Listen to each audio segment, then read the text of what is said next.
Parental alienation, such a complex issue.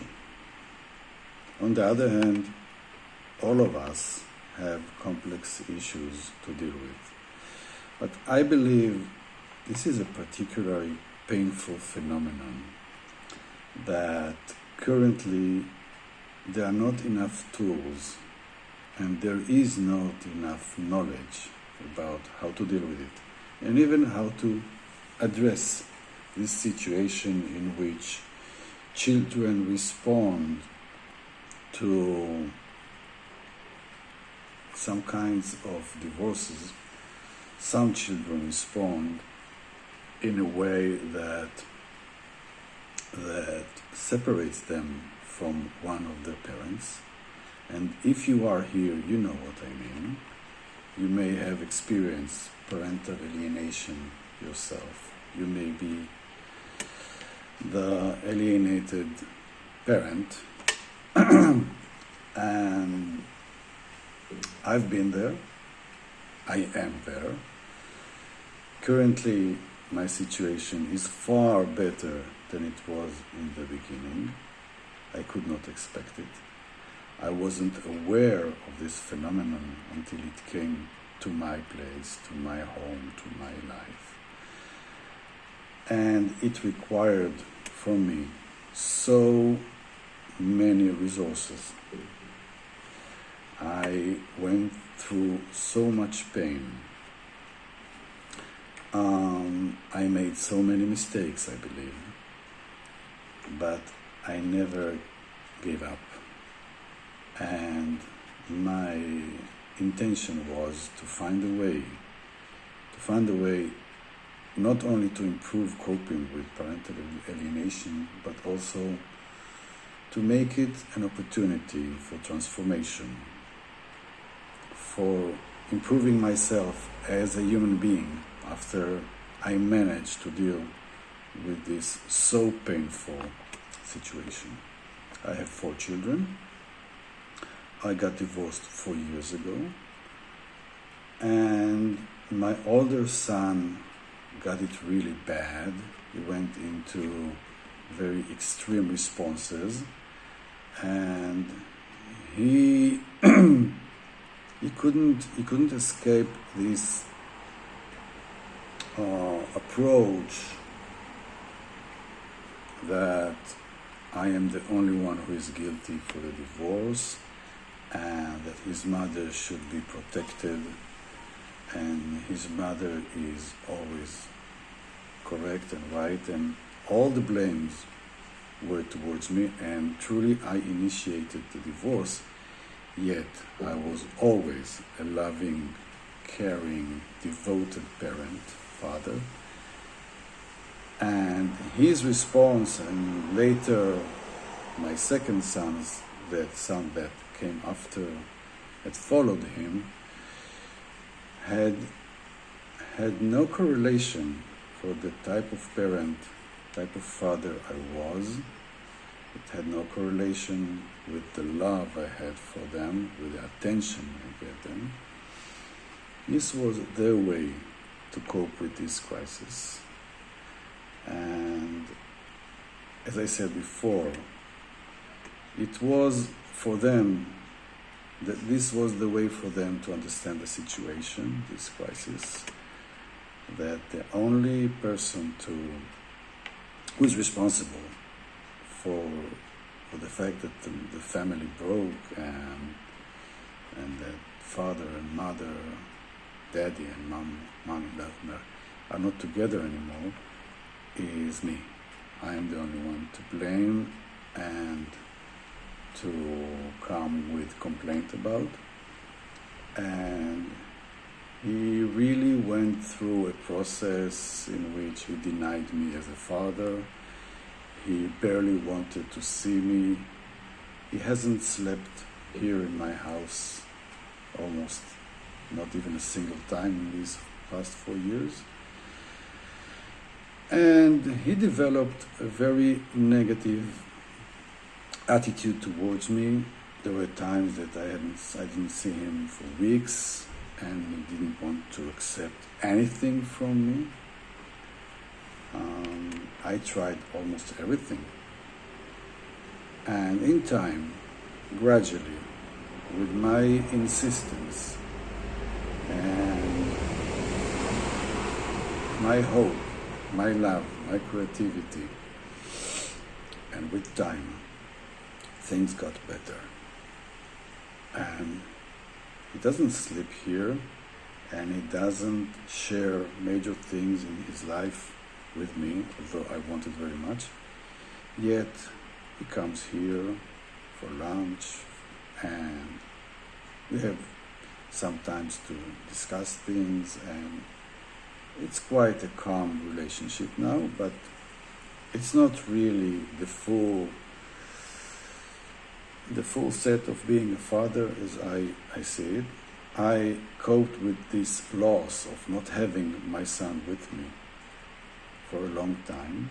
I have, beside these two older children, I have other son and daughter, in which with them it's far much better. We engage here in family, in the house, and the second son is also, things are getting better with him.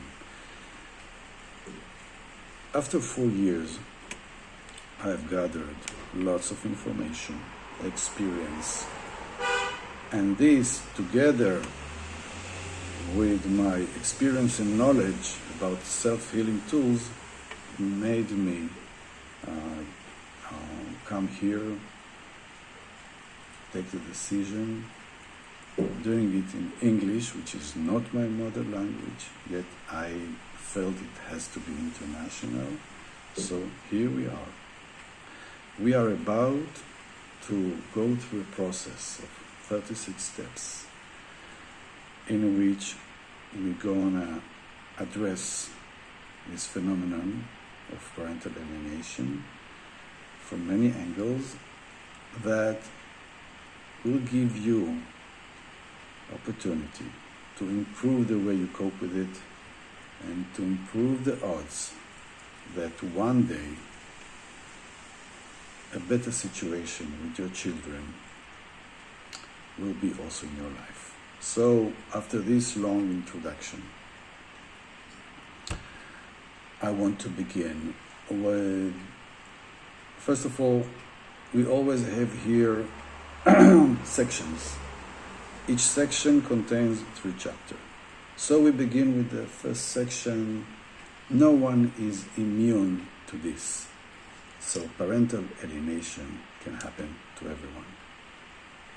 In the given situation, even if you are a great parent, it doesn't matter. And if you are a great parent, if you are devoted to being a father or mother, and it happens to you, it is even more painful, like it happened to me. So chapter 1.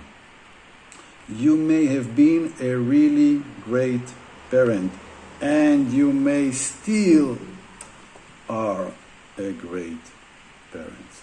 And I will address this more in the next chapter. What I want to say that you may have done all the right things. You may have done your best. You may have invested energy, passion, love, caring for this parenthood job.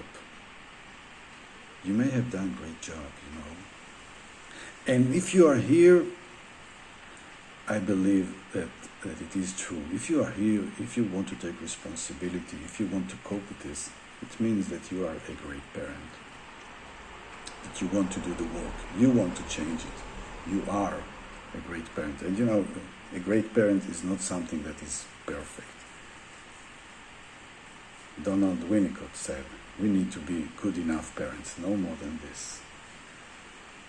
But given the fact that we have so many guilt feelings that I will address in chapter 3, given the fact that we want to take responsibility of what happens between us and our children and what happens in their life in general, it is very important to remind you that you may have been a really great parent, that you did a great job. The fact that your children, or some of them, decided to change their attitude towards you dramatically, to treat you like a stranger, to deny you, to get extreme distance from you, not to talk to you, to act as if you are not their parent, is not related to something bad that you may have done earlier as a parent. This is not a result of something that you missed or did wrong. It's a result of a specific situation that happens in specific divorces, negative divorces, when there are children that are consciously or unconsciously manipulated to deny one parent and to get too close to the other parent. It's not good for them, it's not good for you, and it's even not good for the alienating parent. But most of the time they are not aware of this. So, we begin from here. You may have been a really good parent. Don't make this mistake by associating this painful, even tragic process and your work as a parent before. Be proud. Be proud of your parenthood. Be proud of your efforts, of your investment in your children. We must begin from this point, because we can only build the structure of your healing and the changes you need to make on these foundations, with the knowing that you are a good parent, that you were a good parent. And from this place that you connect to this idea, I may give you new ideas.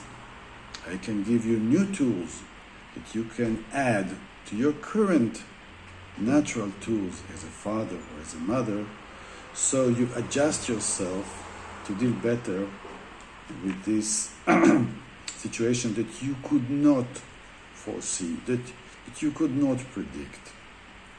I don't think that anyone can predict, although, in time we get more information about this phenomenon, so we may predict. I didn't prepare for this. When I was offered to discuss future events or future developments with the children, with children's psychologists before the divorce, I was offered to do this, but I didn't think I need to do it. I'm not sure that it would have helped, but I know that I didn't. Nevertheless, we begin with connecting with the good things in us as parents. We begin with objecting any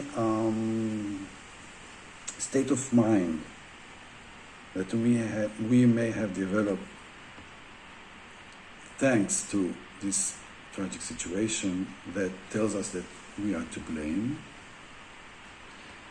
There's no one to blame right now. There's only a question of what to do, and there are many things we can do to change this state dramatically. But we have to build this new narrative on the foundations of the understanding and the knowing that you may have been a really good parent. And you did a great job. And things that you have done for your children are there in their mind. Unconsciously they know it. It's there. You are there, even if they are far away from you. And we will do the work to help them get closer to you, to help you get closer to them. It may take time. It will grow very gradually, but we have the odds to succeed only if you truly realize that you have been a good parent, that you are a good parent, And from there, we can expand your good parenthood to a new state of better coping with this alienation. Good luck. And I invite you to continue to the next chapter.